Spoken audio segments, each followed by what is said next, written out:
اعوذ باللہ من الشیطان الرجیم بسم اللہ الرحمن الرحیم ومن حیث خرجت فولی وجہک شطر المسجد الحرام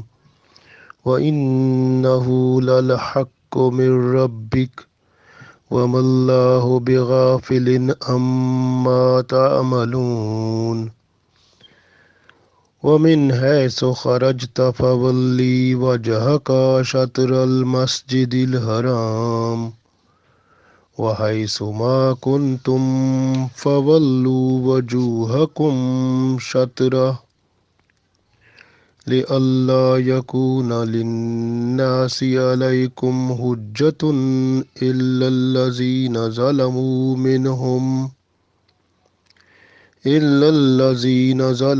منهم فلا تخشوهم واخشوني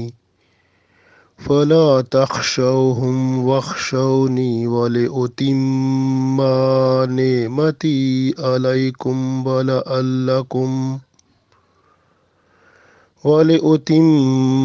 نعمتي عليكم ولعلكم تهتدون۔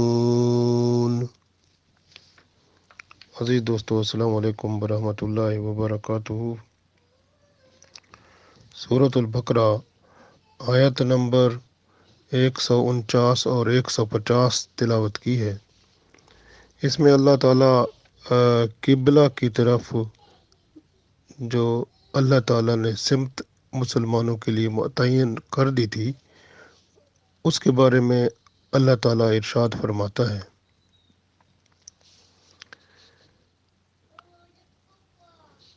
وَمِنْ حَیثُ، وَمِنْ اور سے، حیث جہاں، یعنی اور جہاں بھی ہو تم، اور جہاں سے بھی تم، خرجتا نکلو، یعنی جہاں سے نکلو، جہاں سے بھی اللہ کی طرف رجوع کرو، یا تم جس بھی جگہ یا شہر یا مقام سے نکلو، یعنی جب نماز کا وقت ہو۔ وَمِنْ حَیثُ خرجتا، اور تم جس جگہ یا جس مقام سے نکلو، یا جس شہر یا جگہ سے، فولی پس پھیر لو، وجہ کا اپنے چہرے کو، اپنے رخ کو، شطر المسجد الحرام، مسجد الحرام کی سمت میں، تو اپنا رخ مسجد الحرام کی طرف پھیر لو۔ یعنی اللہ تعالیٰ یہ فرماتے ہیں، یہ پوری دنیا کے لیے حکم ہے کہ بندہ کسی جگہ بھی، کسی ملک میں، کسی شہر میں، کسی جگہ بھی رہتا ہے، جب بھی نماز کا ٹائم ہو جاتا ہے تو اس کو نماز کس رخ میں پڑھنی چاہیے؟ بیت اللہ کی رخ میں، یعنی مکہ شریف میں جو اللہ کا گھر ہے، مسجد الحرام ہے، بس اس کی رخ میں اپنا چہرہ مبارک کر لے بندہ اور اس طرف نماز پڑھ لے۔ تو یہ اللہ کا حکم ہے۔ اللہ تعالیٰ فرماتا ہے، وَإِنَّهُ، اور بے شک وہ، لَلْحَقُ کو، یعنی وہ حکم جو اللہ کی طرف سے ہے، مِن ربک، وہ جو تمہارے پروردگار کی طرف سے ہے، تمہارے رب کی طرف سے یہ حکم ہے، یہ حق ہے، یعنی یہ سچ ہے، حق ہے، اور اس کو تم نے ہر صورت میں پورا کرنا ہے، کہ اللہ تعالیٰ نے مکمل طور پر بتا دیا کہ یہ حق ہے، یہ سچ ہے، اللہ کا حکم ہے کہ تم نے اپنا چہرہ جو ہے وہ مسجد الحرام کی طرف نماز کے وقت کر دینا ہے، یعنی یہ تمہارے لیے تمہارے رب کی طرف سے حکم حق ہے۔ وَمَا اللَّهُ، اور جو تم کرتے ہو، جو کچھ تم، بغافلن، اور اللہ تعالیٰ غافل نہیں ہے، اما تعملون، اس سے جو تم کرتے ہو۔ یعنی یہاں پر اللہ تعالیٰ یہ فرما رہے ہیں، یہ بندہ جو کچھ کرتا ہے اللہ تعالیٰ اس سے غافل نہیں ہے، جو کچھ بھی تم کرتے ہو اللہ تعالیٰ اس سے غافل نہیں ہے۔ آگے اللہ تعالیٰ ارشاد فرماتا ہے، وَمِنْ حَیثُ، اور جہاں کہیں بھی ہو تم، یعنی جہاں کہیں بھی ہو، خرجتا، جہاں کہیں سے بھی نکلو،